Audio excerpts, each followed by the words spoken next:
Good afternoon all of you.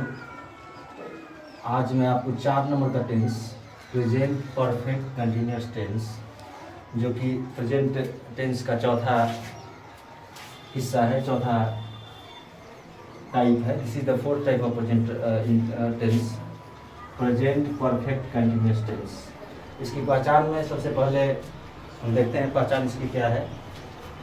इसकी पहचान में हम इसके हिंदी वाक्य के क्रिया के अंत में इसका जो हिंदी सेंटेंस आपको मिलेगा, इसमें इसलिए फोकस कर रहे हैं कि क्रिया के अंत में, क्योंकि इस क्रिया के साथ ही ता लगा है और ये ता लेके चलना पड़ता है, तो इसका पहचान बनता है। बिना ता से अगर आप इसको ऐसे लिखेंगे कि इसके वाक्य के अंत में, तो ये प्रेजेंट कंटिन्यूअस टेंस में आ जाएगा।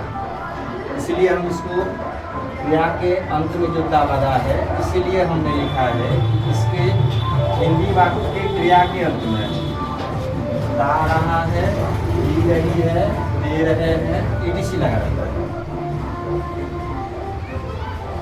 तो ये तीनों अगर किसी सेंटेंस के अंत में क्रिया के साथ ता तेती लगते हुए आ रहा है, तो समझिए प्रेजेंट परफेक्ट कंटिन्यूअस टेंस में। जैसे एग्जांपल में हम इसको अगर देखें, वह 4 दिनों से पढ़ता आ रहा है।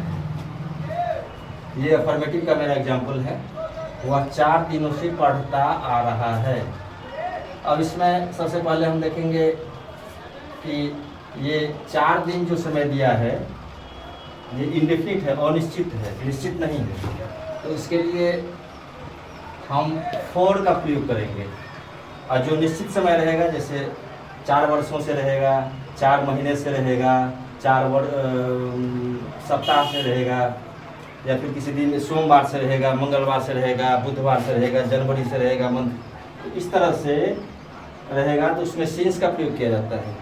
अगर अनिश्चित समय हो, जैसे 4 दिनों से, 4 वर्षों से, इस तरह से अगर आपको दिया रहेगा वाक्य में, तो इसके लिए हमेशा फॉर का प्रयोग किया जाता है। तो निश्चित, इसको मैं हिंदी में ही लिख देता हूँ, निश्चित समय के लिए सिंस का प्रयोग करें। अगर किसी दिन का नाम हो, या कोई महीनों का नाम हो, या किसी साल का नाम, 2005, 2006, या सुबह से, शाम से, ऐसे शब्दों का इस्तेमाल अगर किसी सेंटेंस में, हिंदी सेंटेंस में होता है, तो उसके लिए आप सिंस का प्रयोग करेंगे। Before time, before days, before months, इसके पहले आप सिंस का प्रयोग करेंगे। इसके बाद हम स्ट्रक्चर पे चलते हैं। तो स्ट्रक्चर में ये मेरा अफर्मेटिव सेंटेंस है। तो सबसे पहले इसको मैंने आपको इसका इंग्लिश नहीं समझाया। इंग्लिश इसका ट्रांसलेशन जब बनाने लगते हैं तो वह का ही होता है, और हैज, हैव का प्रयोग चूँकि पहले परफेक्ट टेंस में आपको उपयुक्त सब्जेक्ट के साथ उसके हैज, हैव का प्रयोग विस्तार पूर्वक डिटेल में बताया गया है। तो ही के साथ हम हमेशा हैज का प्रयोग करते हैं। इसके बाद बीन लगेगा।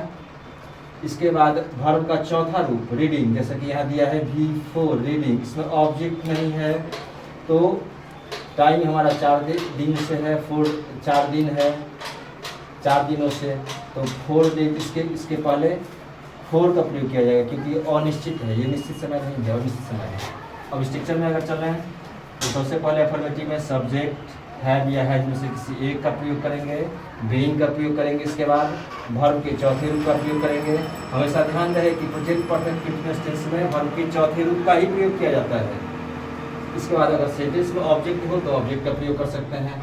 सिंस या फॉर में से किसी एक का प्रयोग कर सकते हैं। इसके बाद लास्ट में टाइम का प्रयोग कर सकते हैं।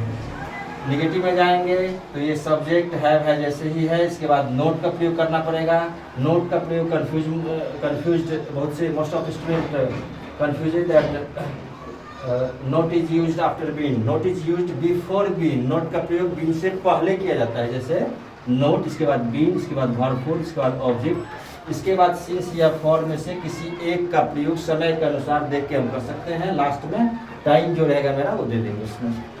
इसके बाद 3 नंबर स्ट्रक्चर में सबसे पहले हैज हैव आपको लेना है। हैज या हैव में से किसी एक का प्रयोग सब्जेक्ट के अनुसार, सब्जेक्ट को देखकर, subject according to subject we should use have and has, either has और हैव विद द सब्जेक्ट। इसके बाद सब्जेक्ट आएगा, इसके बाद बीन लगाते हैं, इसके बाद वर्ब का चौथा रूप, हमेशा ही ऐसे सेंटेंस में वर्ब का चौथा रूप लगाया जाता है। इसके बाद ऑब्जेक्ट, इसके बाद सिंस या फॉर, इसके बाद लास्ट में टाइम। चूंकि इंट्रोगेटिव सेंटेंस है, पहले भी स्ट्रक्चर में, पहले टेंस के स्ट्रक्चर में मैंने इंट्रोगेटिव सेंटेंस में last of the sentence question mark का प्रयोग किया है। इसी इन द सेम वे इसमें भी इंट्रोगेटिव सेंटेंस होने के कारण इसके लास्ट में क्वेश्चन मार्क का प्रयोग किया जाता है। 4 नंबर में हैव हैज के बाद सब्जेक्ट, ये सब्जेक्ट मेरा छूट गया था, मैं यहाँ सब्जेक्ट लिखना पहले छोड़ दिया था, आप इसे ध्यान से देख के सब्जेक्ट लिख लें। यहाँ पे हैव हैज के बाद सब्जेक्ट, इसके बाद नोट, इसके बाद बीइंग, इसके बाद वर्ब का चौथा रूप, इसके बाद ऑब्जेक्ट, सिंस या फॉर में से किसी एक का प्रयोग करना है, लास्ट में टाइम, सबसे लास्ट में क्वेश्चन मार्क। इसके बाद 5 नंबर पे अगर जाएंगे तो ये WH इंट्रोगेटिव है।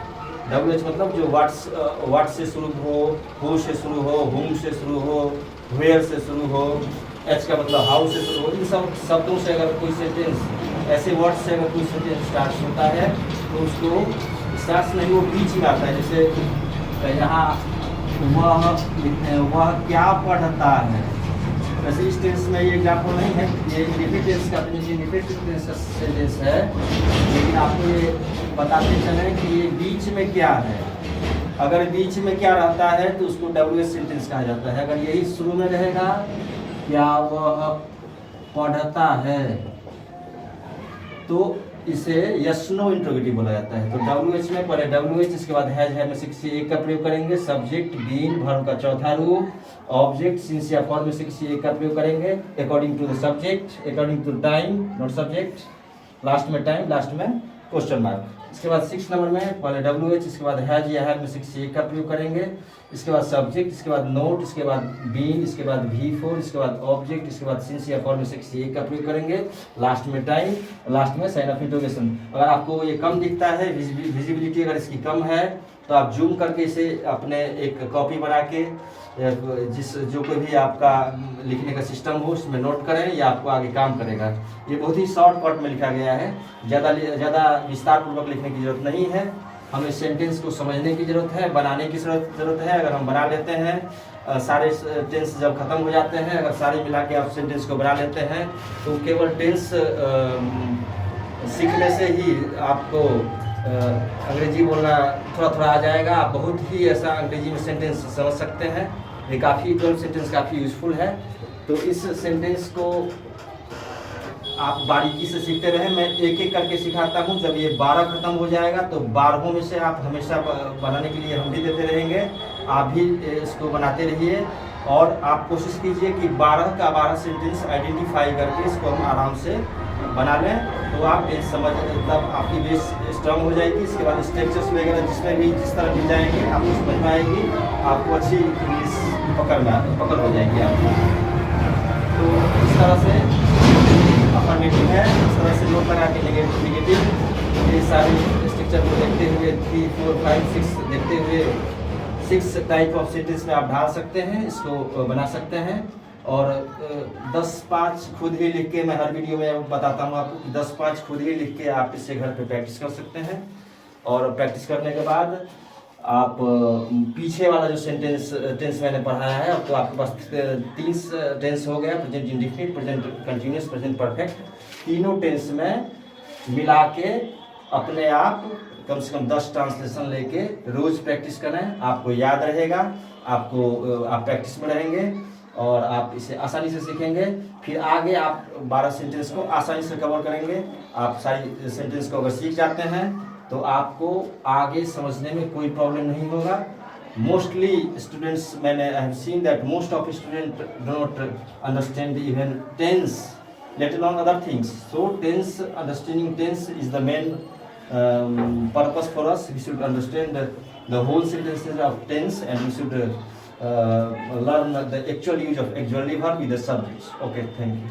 4 टेंस आपका समाप्त किया जा चुका है। 4 टेंस को मैंने पढ़ा दिया है। 4 टेंस को आप आराम बारीकी से नोट करें और मेरे चैनल से अधिक जुड़े। मैं इसी तरह आपको लगातार एकदम टू दी पॉइंट और लगातार, ये नहीं कि कोई टॉपिक किसी दिन और कोई टॉपिक किसी दिन, आपको लगातार पढ़ाया जाएगा।